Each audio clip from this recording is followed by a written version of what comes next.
News, sports, movies, and more from the students at the Community College of Rhode Island. Watch now at CCRIChannel.org.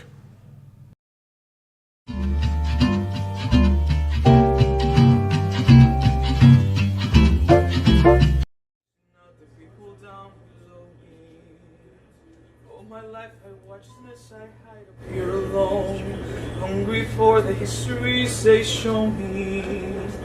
All my life I memorized. My name is Luis Ramos Minaya. Originally I'm from Dominican Republic and I live in Providence, Rhode Island at this moment. I lived in a very rural place. Economy there was farmers, for rice mainly, and it was fun. We had our ups and downs, but it was mainly a good place. Everybody knew everybody.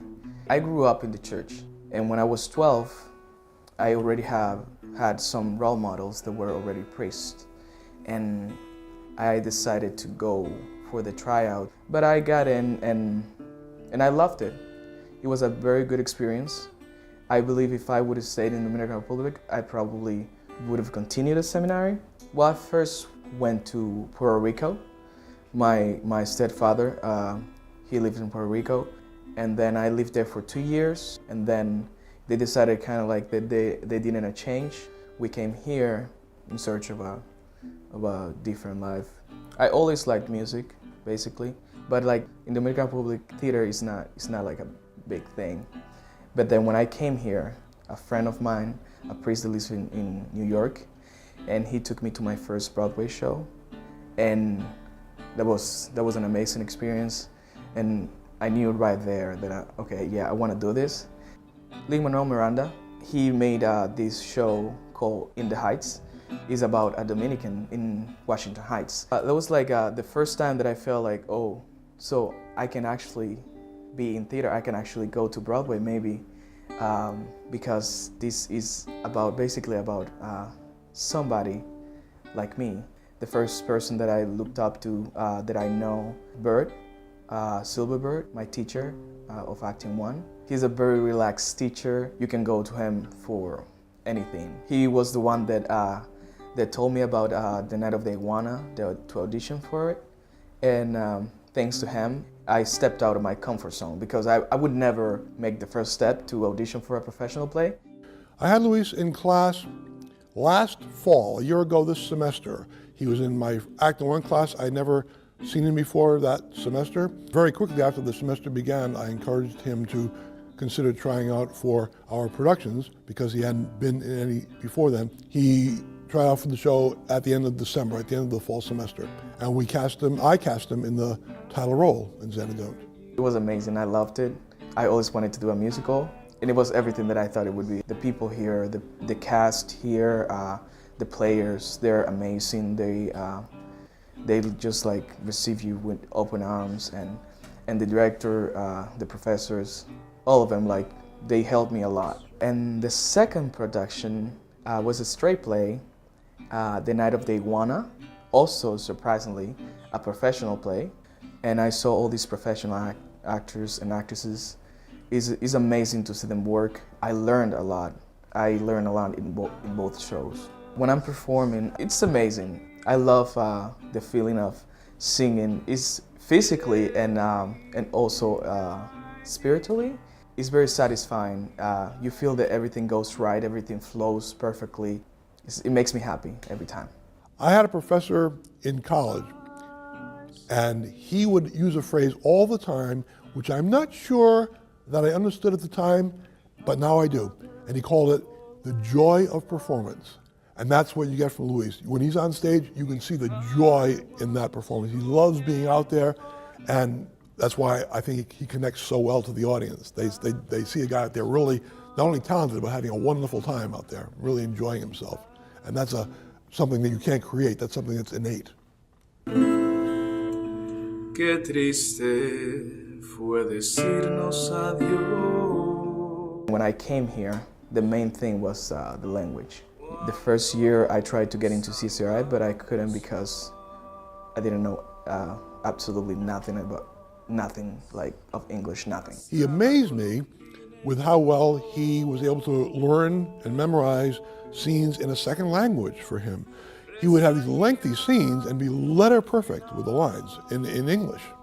I am planning to finish here at CCRI, my general studies. I'm planning to go to RIC to get into the program of musical theater. For you to be an actor, you don't really need a college education, but for me, a college education is very important because I would be the first person in my family to finish college.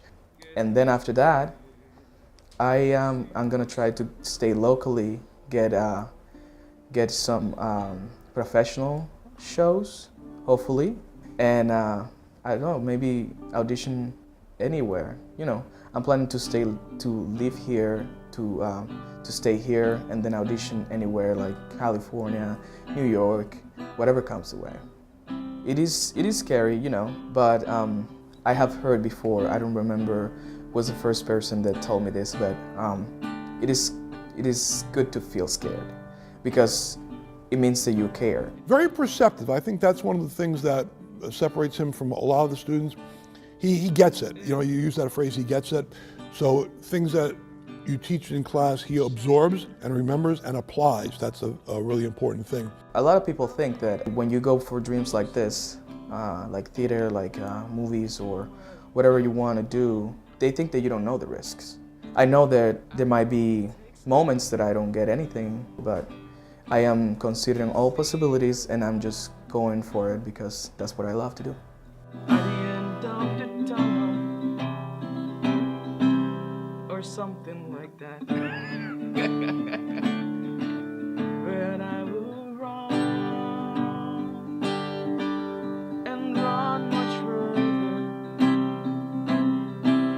until my feet carry me down.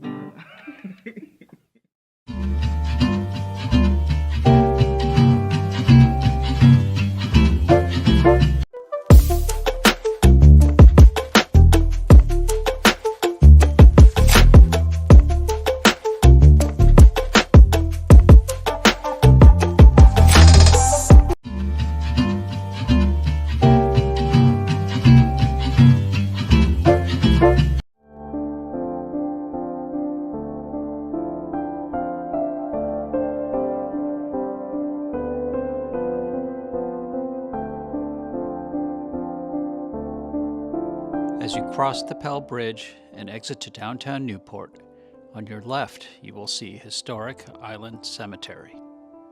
According to its website, Island Cemetery was established in 1848 and is listed as the first cemetery under Rhode Island Historical Cemeteries. It is on the National Register of Historic Sites and is the only active cemetery in Newport. As part of the early movement in the United States towards landscaped, park-like cemeteries, it draws people other than those coming to pay their respects to the interred. Newport is so many different places to so many different people, right? So you've got the connections to the beginning of our country, the Declaration of Independence, the Constitution, all the ideas that were formulated by a lot of the people who were the early settlers here in Newport. It was important commercially, so a lot of the major commercial people that started all the industry that made our country great were here and are buried here.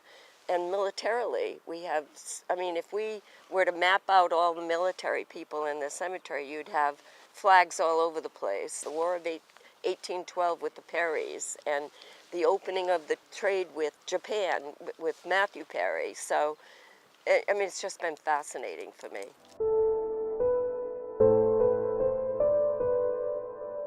When I first started here, on a yearly basis, we probably hauled 2,000 to 3,000 pounds of dumping materials in here. People found their way in here with everything from furniture to appliances to anything they could. And that has changed. Approximately 9 years ago, we had severe vandalism. We had 3 homeless guys come in here, and they proceeded to push over 500 monuments within our cemetery.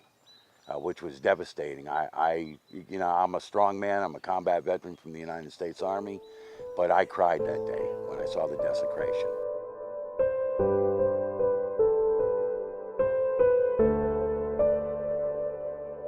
You know, when something's abandoned, as this was, people come in and you have a lot of possible vandalism, or you have people, you know, just kids being, you know, mischievous, you know, wreaking havoc with it. At one point in the 80s, there was a lot of vandalism in the, you know, overall, and the stones were pushed over, and, you know, a lot of tagging done. And this has not done well as a result, because it was not locked up. It is now. My name's Rob Vitello, and I've been coming to Island Cemetery for just about 10 years. Not all the board was immediately enamored. We certainly sometimes get a few complaints from members who are here to pay respects for their loved ones, and you have some dogs walking around. Before I was president, we would have trustee meetings, and there were always people be pro and people be con. You know, some people don't want anyone here. You know, they would keep it locked up forever if they could. We've developed a dog walker's code of conduct or pledge, in which we state that as a very first tenet here, that people need to be respectful, that we understand it's a privilege to be able to walk in this space. I've been an advocate for dog walkers within our cemetery. And throughout the years, it has proven to be very positive in a lot of ways. I classified them as the guardians of our cemetery. And being nearly 70 acres, we can't police every square foot of it. We've also been able to galvanize support among the dog walkers to actually take part in some efforts to spruce up the cemetery and work on a few areas that have been long because of the overgrowth. After 40 or 50 years, we've been able to set up some volunteer days to have people support and help beautify this great treasure. The volunteers have been wonderful. They were enthusiastic. They brought their tools. They wanted to continue to come. They came the first time. They came the second time. When we sent out the notice this time, they were happy to receive it, and they're eager to come on April 10th. They've just been wonderful. We've been able to actually raise quite a bit of money from the dog walkers, from some annual appeals, and we're using that kind of funding to do things like purchase the bag dispenser. It's just been a great combined effort and a lot of positive energy, especially at a time with COVID where people felt trapped inside. There was a lot of angst with different things going on, and being able to come together safely because we were working outside, wearing our masks. Those 2 community days we did back in October and November were a great start. It seemed like COVID created a situation where there were limited places where people could be involved in being together and in doing any kind of community things in person. But because the cemetery is outdoors and there's a lot of space here, people were eager to come here and to be able to be involved with the people around them. I think it was one of the things that came out of COVID was a positive feeling of engagement with this community.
Hello and welcome back to CCRI Today, a show that takes a look at what's going on at the CCRI campuses, including news, current events, and sports.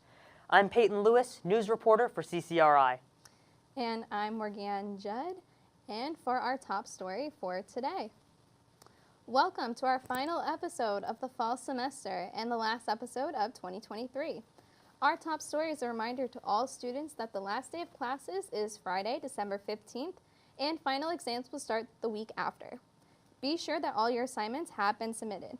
Also, winter classes will start Tuesday, December 26th. I know I'm taking a few winter classes.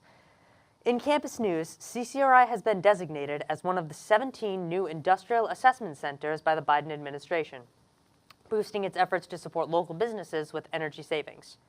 This designation will help CCRI conduct energy audits and expand clean energy workforce training options for in-demand, high-quality jobs and potentially result in significant federal funding. Interim President Rosemary D. Costigan said, CCRI is honored to be selected as an industrial assessment center. It reinforces our commitment to expand training opportunities, particularly in the clean energy sector. A few weeks ago, CCRI challenged students to find rubber ducks scattered across the campus for a prize. But one remains to be found, the infamous golden duck. What is this? Oh, this just in. The golden duck has been found. I repeat, the golden duck has been found. However, the identity behind who found the duck is still a mystery.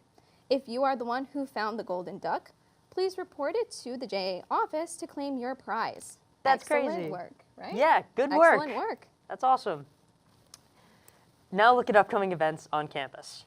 On Wednesday, December 13th from 11 a.m. to 1 p.m., the Alicia Project will be on the Liston campus.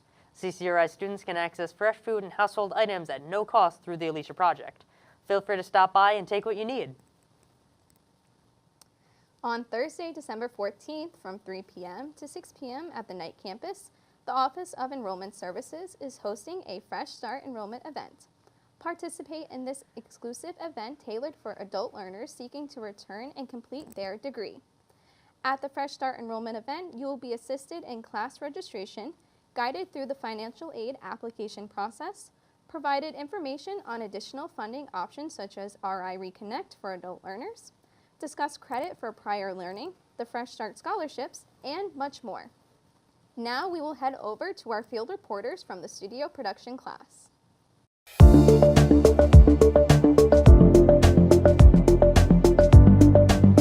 us about yourself. My name is Chris Dunleavy. I'm a theater student here at CCRI. It's about my second year here, I'd say. I am playing Jason in Hand to God, which you guys should all go see. What is the Hand to God play about?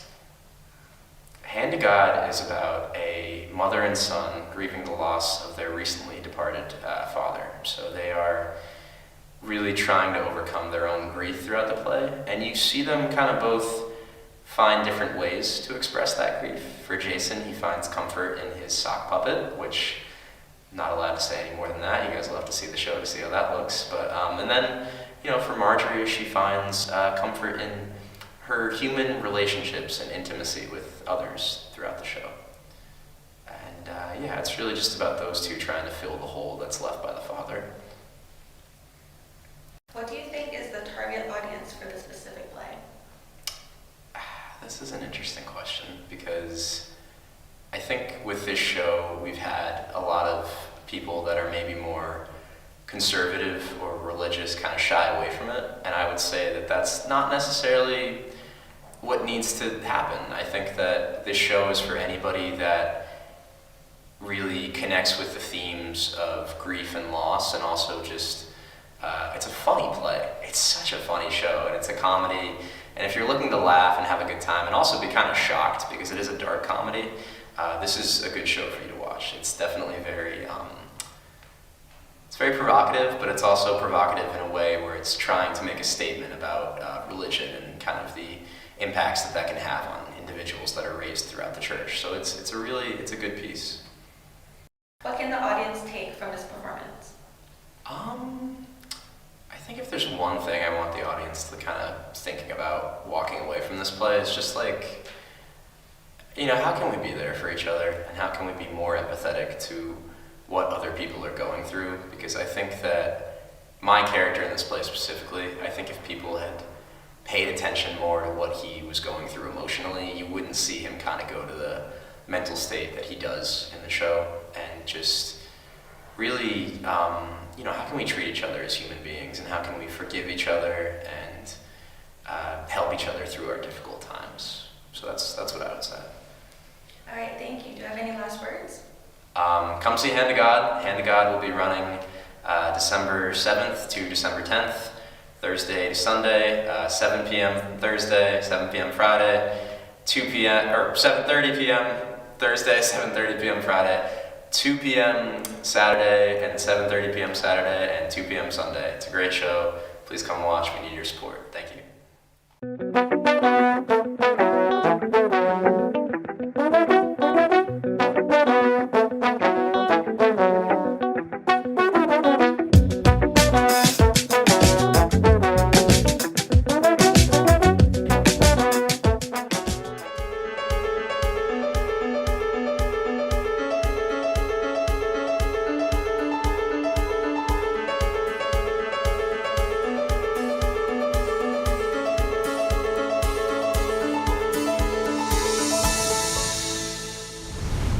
Hello and welcome back to CCRI Today.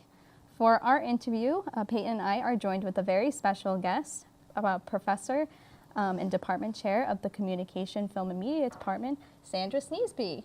Hello. Hello. Thank you for so joining much. us. Yeah. Thank you so much for having me. It's a pleasure. All right. So, what inspired you to become a filmmaker? Well, I think I would trace it back to when I was in elementary and middle school, when I would steal away down to the community theater in Centerdale, which is a part of North Providence, and pretty much watch movies all day. We would go down to the theater, and in those days it was the only place you could see a movie, and it was the movie or movies of the week. And I remember being there, and they had these beautiful burgundy curtains, and they would open to reveal the screen. And you were just engulfed in this darkness with just the image and the sound surrounding you. And I was just mesmerized. I couldn't wait every week to go back down and watch another film. And I just became immersed in film, and that was something that I couldn't stop watching. So I wanted to know all about it, learn about it, and figure out how to make them myself. And so you started the CCRI Film Festival, correct? Yes, I started that with a student who was here at the time back in 2014, Brenton Henderson. Brent was a star film student, and we worked together to sort of launch it. He organized it, he did a lot of the graphics, and really helped get it up and running that first year. And at the time, the film program was in its infancy, and it was a way to get awareness for the program and for the courses. So it was very exciting, but that was the kickoff year. That's awesome. Yeah. So, what would you say the CCRI Student Film Festival does for our filmmakers at CCRI? Are there any benefits? What kind of does it do for them? I think the opportunity to have your work shown in front of an audience and go beyond the classroom and just have it seen, which is what art is all about, having others look and view your art, hopefully that it moves or entertains them. So I think it's an opportunity to show the world, as small as it may be, in our little community, to show the world the work that you have done and get feedback and, hopefully applause for your work, which will in turn inspire you to make more work. What kind of categories do they offer to students? Oh, that's a great question, because we are always wanting to add more categories. So we have best of the entire festival, which is excellence in filmmaking, and it's in honor of Brent Henderson, who I started the film festival with, who unfortunately has left us, has passed away. And then we have Best Film in the categories of fictional narrative, documentary, experimental, and animation. And beyond that, we have Best Editor, Best Sound Design, let's see, Best Writing, and we want to add more this year, focused on acting, hopefully get some acting awards in there, maybe set design, costumes, etc. But we try to award all the participants in the film production units, because as you know, it takes many people to make a film, and so we want to celebrate all of them. Of course, Yeah. definitely. And what can students look forward to, like in sort of the next year of CCRI filmmaking? We've sort of expanded beyond we started off, it was just a couple-hour festival, but now we've expanded it last year to a full day.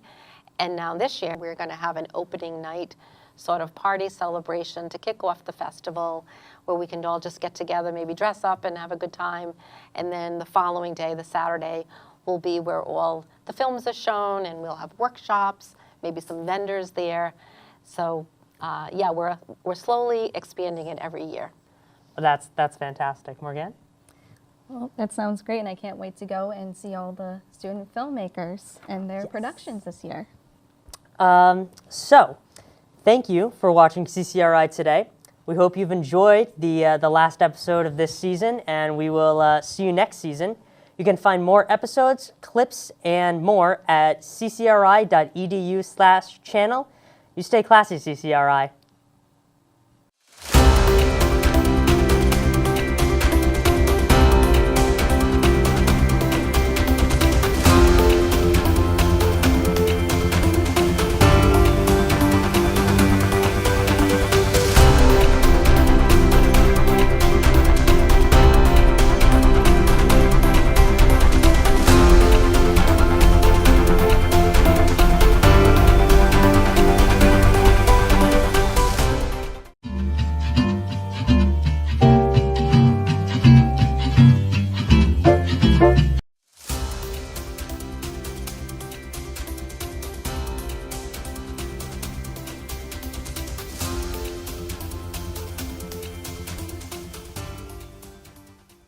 Hello, and welcome back to CCRI Today, a show that takes a look at what's going on at the CCRI campuses, including news, current events, and sports. I'm Peyton Lewis, news reporter for CCRI. And I'm Morgan Judd, reporter for CCRI. And for our top story for today, the Community College of Rhode Island has been designated as the National Center of Academic Excellence in the Cyber Defense for the next 5 years. This is the second step of a two-step accreditation process by the National Security Agency. This is the second time CCRI's cybersecurity degree program has earned the CAE-CD designation. It was first earned in 2018, and CCRI's cybersecurity program director, Michael Kelly, said, "We are very happy to receive this designation once again. It underscores the commitment to the cybersecurity program by the college. Achieving this designation would not have been possible without the contributions from the community college, and I really appreciate all their help and support." Congratulations, CCRI. It's a big deal. In campus news, the student government met on Friday. The central focus of the meeting revolved around endorsing the Filmmakers Club, with additional discussions on enhancing the club creation process to facilitate ease for new students. CCRI's Learning Lab and Dental Clinic was remodeled through a partnership with the Delta Dental of Rhode Island, which was supported by a $400,000 grant from the Strata Education Foundation. The partnership began in 2021 when oral hygiene professor Julie Galishaw stated that the college's dental training lab has not been updated since 2003. During this period of time, Thomas Chase, Chief Operating Officer, addressed the country's dental hygienist shortage. Due to the partnership, there was a 25% increase in the number of dental hygiene students at CCRI. Dental hygiene student Daniel Hernandez states that he always wanted to help people, and this career choice has helped him achieve that. Now, a look at upcoming events on campus. Starting on November 23rd through the 26th, students do not have school due to Thanksgiving recess. Happy Thanksgiving and enjoy your break. Note that Tuesday, November 28th is the last day to withdraw from a class and receive the grade W. And it's the season to give. Join us all campuses at the CCRI Blood Drive on Tuesday, November 28th to donate blood and save lives. The drive will be in the Knight campus and Flanagan campus Lower Commons and the Bloodmobile in the Liston campus. All presenting donors will be automatically entered to win a pair of Patriot tickets for their December 18th game against Kansas City at the Gillette Stadium in Foxborough, Massachusetts. If you would like to reserve an appointment time, go to www.donate.ribc.org/donor/schedules. Walk-ins are welcomed. Also a reminder to eat, hydrate, and bring your ID. I'm definitely going to be at the Lincoln campus to help out with the blood drive, you know? Finally, in sports. On Tuesday, November 14th at 8 p.m., the CCRI men's basketball team took on the Springfield Tech Rams at home and won with a final score of 120-58. Tonight, our team is on the road again to play the CCBC Catonsville Cardinals at 7 p.m. Earlier that evening, at 6, the CCRI women's basketball team competed against the women's Springfield Tech Rams and were victorious with a final score of 90-11. The top players during the match were Alicia O'Hagan and Nicia Ortiz. Next week, on the 21st, the team will continue their winning streak when they play against the Quinsigamond Wyverns. You are watching the CCRI Channel from the Community College of Rhode Island, online at ccri.edu/channel.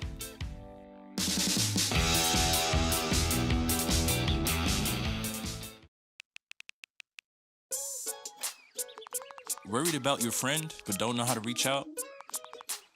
You could say how are you or get a fake tattoo. You could ask with an app if it works for you. You could chat with them in VR. It's so good. If you think you should check in, yeah, you should. Whatever gets you talking. Reach out to a friend about their mental health. Whatever gets you talking. Learn how you can help at seizetheawkward.org.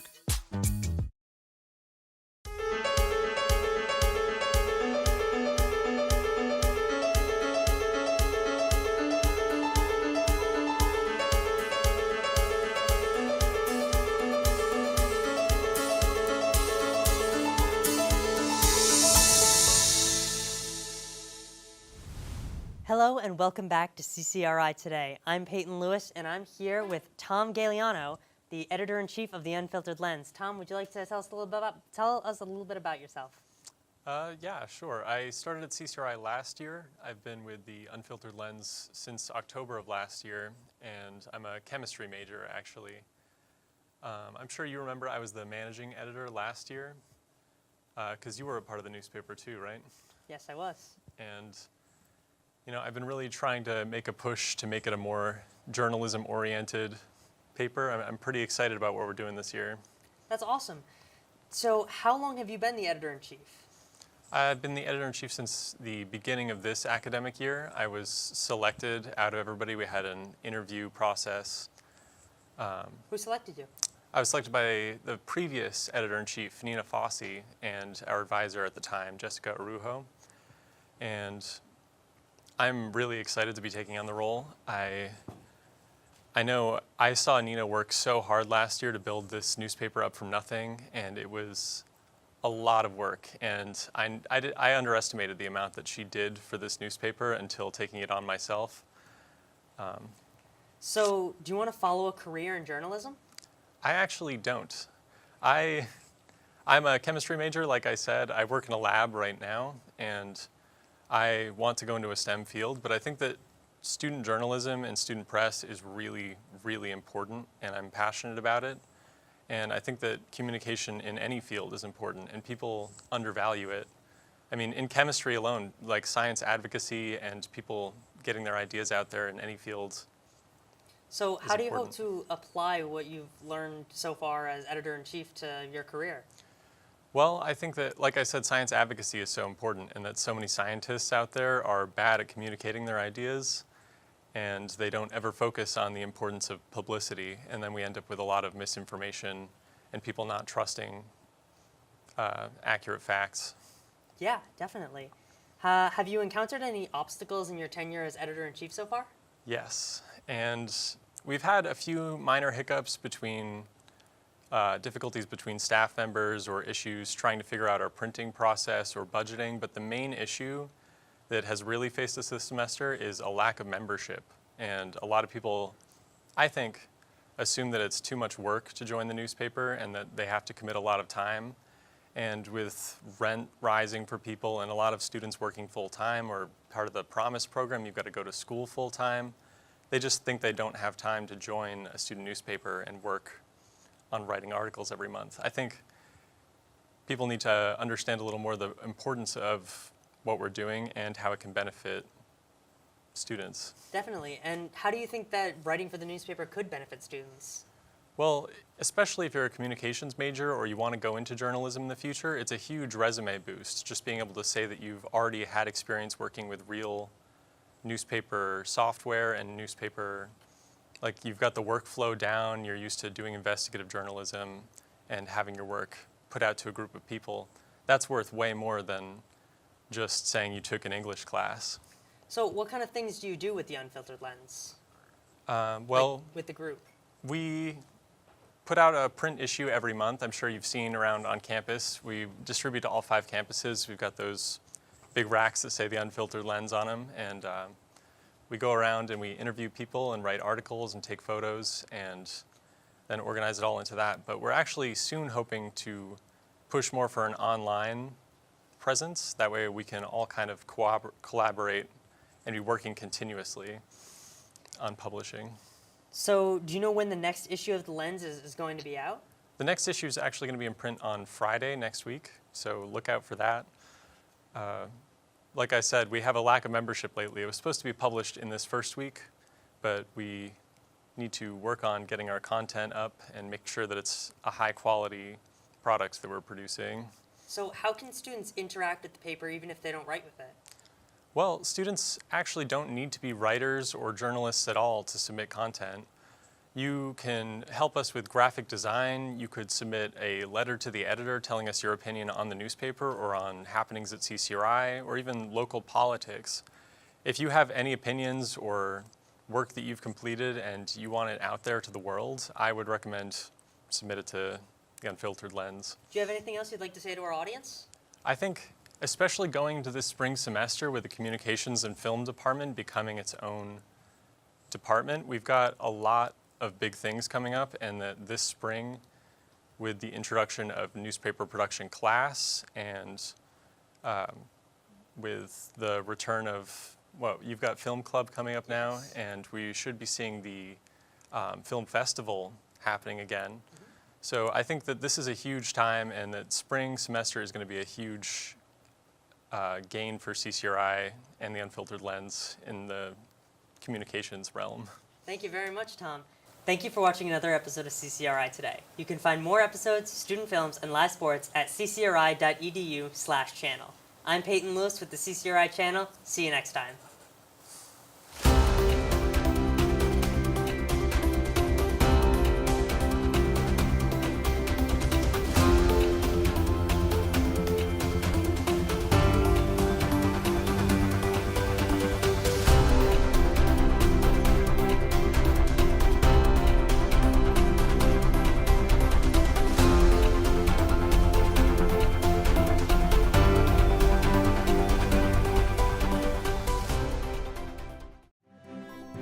My name is Zach Alvadis, and you are watching the CCRI Channel from students at the Community College of Rhode Island. Watch now at ccrichannel.org.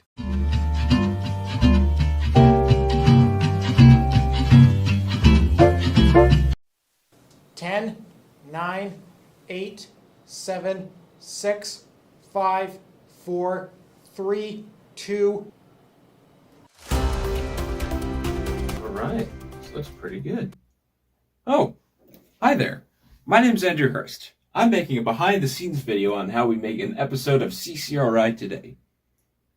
Would you like to see it? First, let's talk about our camera setup.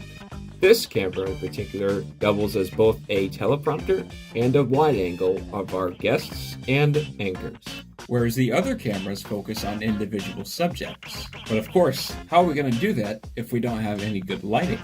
Now let's head over to the director's studio, where things such as our sound are recorded and constantly being adjusted during the live recording, the teleprompter, which is, very useful if you're an anchor, and where the main director is located, who communicates with the floor director. Their job is to take orders from the forward chain of command and to also control the floor where we are filming. Of course, before we can jump into any of this stuff, we have to practice many, many times. But it's not all just studio stuff.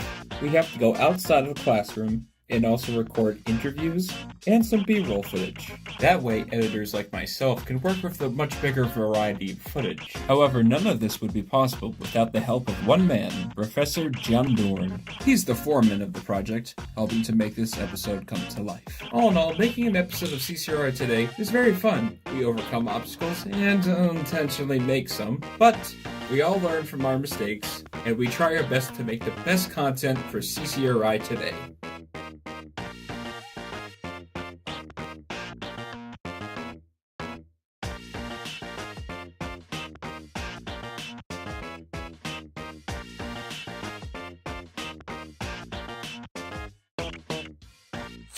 You are watching the CCRI Channel. News, sports, movies, and more from the students at the Community College of Rhode Island. Watch now at ccrichannel.org.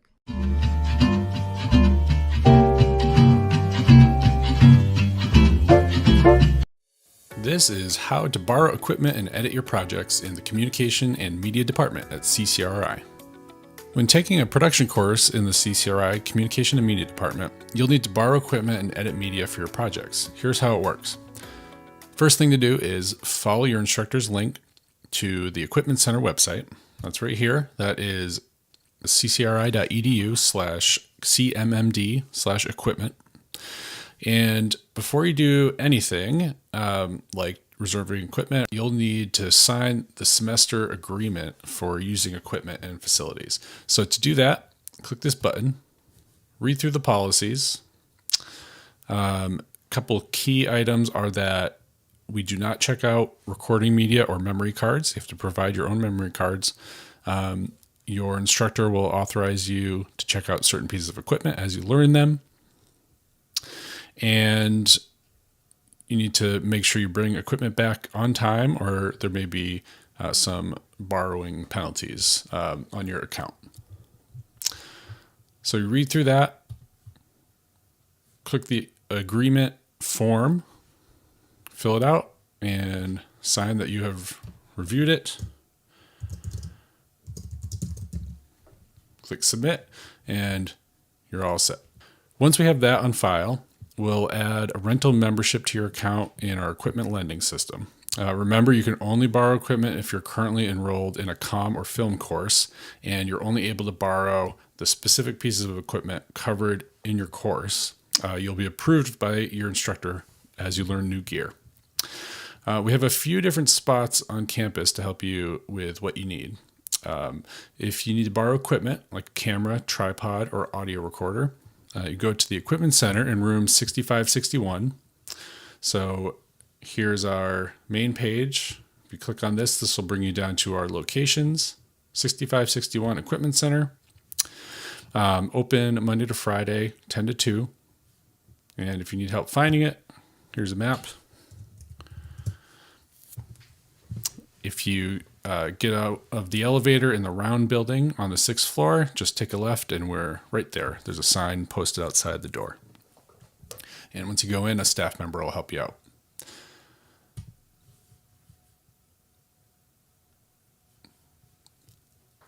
If you need to edit your project or get extra help with post-production, go to the Studio/Edit Lab classroom in room 0526. So that one is down here. The Studio and Edit Lab, that's on the ground floor of the round building. And right next to it are our media production suites, where you can have a private room to edit or record audio. And these are open most of the day, Monday through Friday. You can view that on the map. It's right next to 0526. Lastly, if you need to edit during off hours when neither of these places are open, you can use the regular academic computer lab in room 2110, and that's open every day with extended hours. And has Adobe Creative Cloud software on the Macs in the room. To submit an equipment reservation request, go ahead and click on this Reserve Equipment Here button. This will take you to a form. Fill out your requested equipment and allow 24 hours for our staff to process it. So I'll enter some information. Make sure you enter your CCRI email and the date you would like to reserve your equipment for. This must be 24 hours in advance. So if it is 9 o'clock on February 5th, I can only make a reservation request for anything after tomorrow, Tuesday the 6th at 9 o'clock. But I want to reserve something for Friday. And so I put in the date. I choose my options. You can choose between these 3 different DSLR models. These are the cameras that you're able to check out and bring home overnight. Or you can let us choose the best one that's available for you, depending on who's got things checked out. If you're in one of the upper level classes, 2000 level class, click on Other and enter the camera you'd like to borrow, such as the Canon EOS C70 for our documentary, cinematography, and studio production courses. Audio options. You have these various options that you'll learn about in class.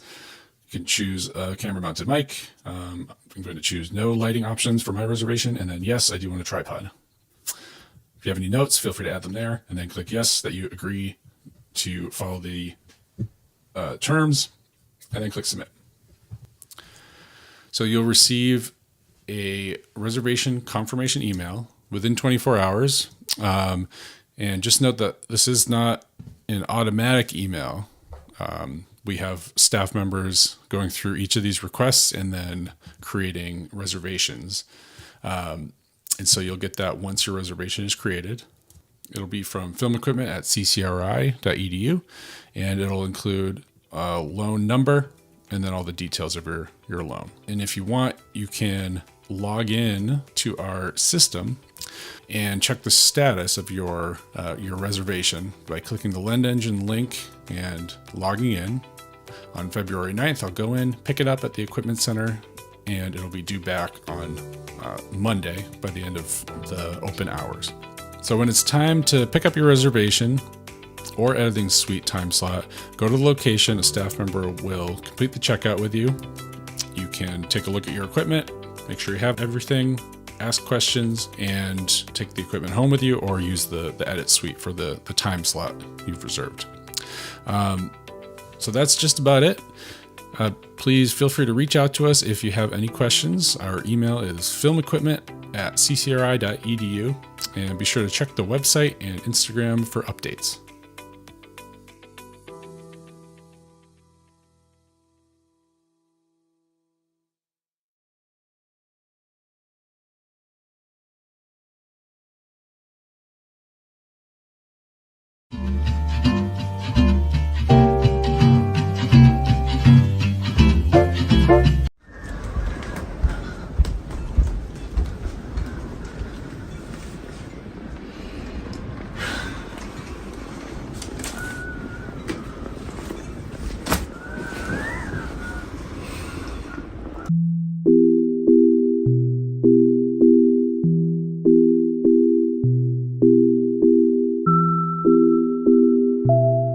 Hi, Judy. It's your big sister here.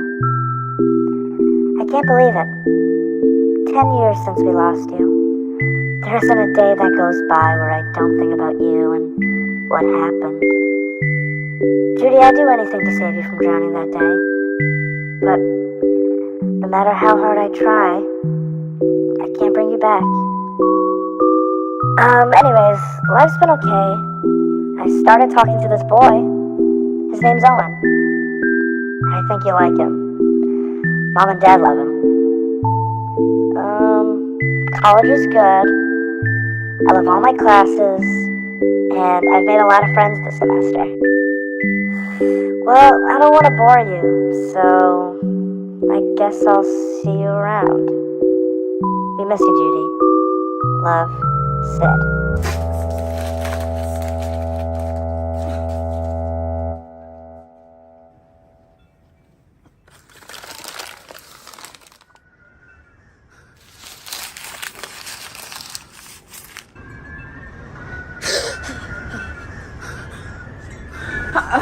How are you here right now? Ooh. Why didn't you do anything, Sid? What? You watched me die. No. I just froze. I didn't know what to do. You know, Mom told you not to bring me there to swim because I couldn't swim that well, and you still did. I didn't mean to. I didn't want to leave you alone. It's all your fault. You watched me die. It's all your fault. I didn't mean it. I don't want to hit you. I didn't.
I'll be right back.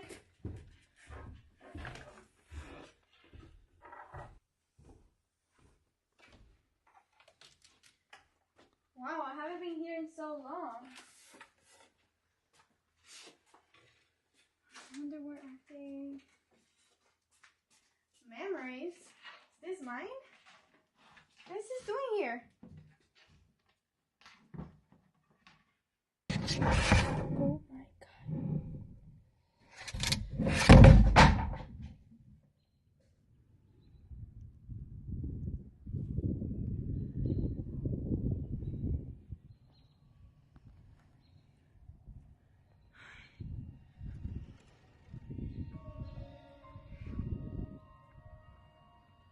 Wait, where am I? Can somebody help me, please?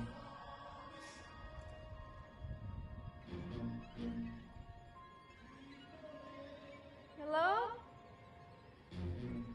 Hello?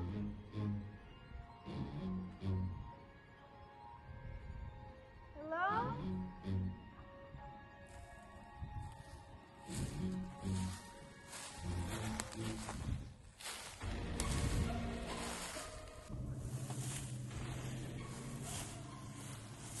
Who's here? I know somebody's here. I don't even know where I am. I don't even know who you are. Please don't kill me. I just need to get her from here. You want to know why you're here? No, I have no idea. You're disrespecting your parents, your loved ones, lying to your friends. Please, just tell me how can I get her from here? First of all, to get out of here, you need to apologize to everyone. And if you don't change, your life is going to get worse.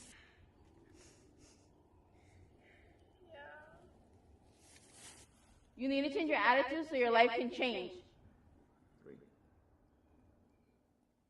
Susanna, honey, are you okay? You passed out. God, I don't know what happened. I just woke up here. Let me help you up, okay? Thanks.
Greetings, companions. This is Tristan Milwaukee, and you are listening to No Thought Radio.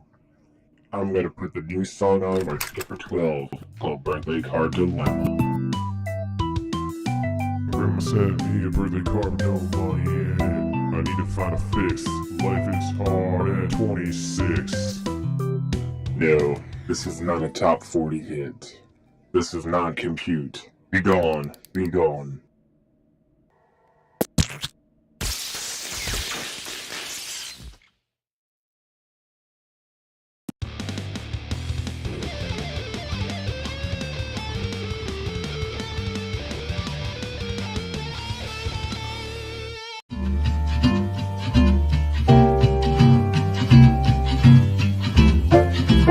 Hello viewers, I'm AJ and today I'm here to sell some of my fine handcrafted mugs. Starting off we have the Meows and Barks collection. We love it. My mugs are indestructible. Just look what happens when I hit this one from our holiday collection with a hammer. I just want to bring joy into people's lives with my mugs that don't break. So buy my mugs today! Call 1-800-BUY-MUGS. AJ's not responsible for any broken mugs.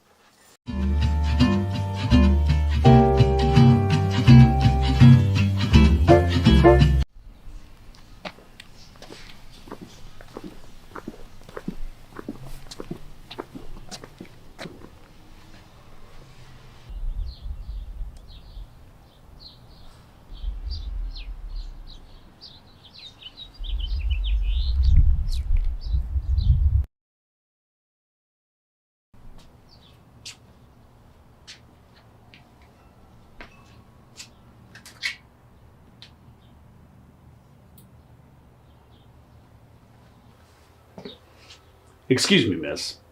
Am I correct in assuming that you're the person running this garage sale? Well, hello, hon. I am indeed the one hosting this little shindig. What can I help you with? I would like to purchase this item for $30. Oh, sweetie. The price says 50, not 30. I'm sorry if that was hard to read. You know, I keep having this issue with people misreading my handwriting. Like, there was this one time where my cousin asked me to write a eulogy for Frank, her ferret, and I wrote out... I mean that I'm only willing to pay $30 for this item. Why? You tight on cash or something? You know, my cousin Henry is hiring at his local farm. And with those big muscles of yours, I could really see you chopping wood or shoveling some horse crap. No, ma'am. I mean, the stein is only worth $30. I mean, just look at it. It's cracked, it's faded, and it's covered in dust. See? She just needed a good blowing. That's what she said. Little polishing shines it right up. The crack is hardly noticeable. Besides, I think it gives it a little bit of character. Look, miss, I've already stated what I think this item is worth, given its condition. So, can we do the 30? Well, if you're only looking to spend $30, I've got this large pot. Or how about the ski helmet? Ooh, how about this set of barely used kitchen utensils? Look, ma'am, I didn't want to have to say anything earlier, but getting this beer stein, it's brought back a lot of memories. Memories of spending time in Germany with my dad. And we had this kind of weird tradition of sipping cider in a beer stein. So I kind of want to get it to commemorate him, you know? Oh, sweetheart, I know exactly what you mean. That stein was a gift from my grandfather on my 7th birthday. One of the last things I have from old Pop Pop.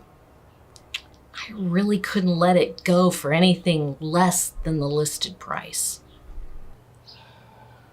Okay, 40. I can run home and grab a 10. It's 50. Please?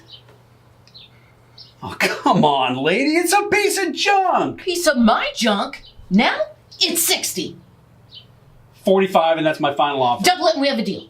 The price tag says 50. And now the price tag says 100. You want the 50? Here's the 50. Huh. Well, would you look at that? I'm sorry to inform you, sir, but this item has been sold. Excuse me? See, I've been using this eBay thingamajiggy, and turns out this here item of mine is worth a buttload. I just had a lady offer me $200 for it. Okay, fine. 250. I'll give you 250 since these generally go for like 500. 250. I'll give you the 250. 500, eh?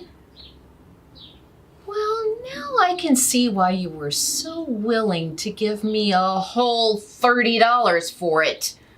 I think we're done here. Have a nice day.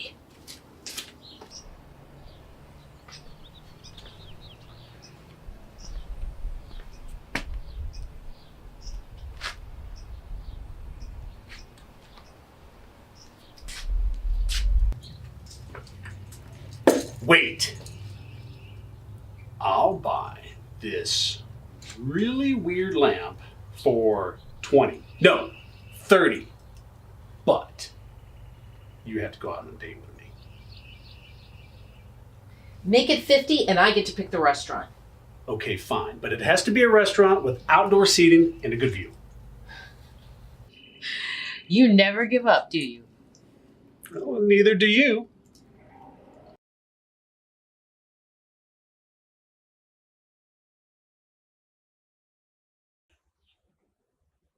Take $20 for this.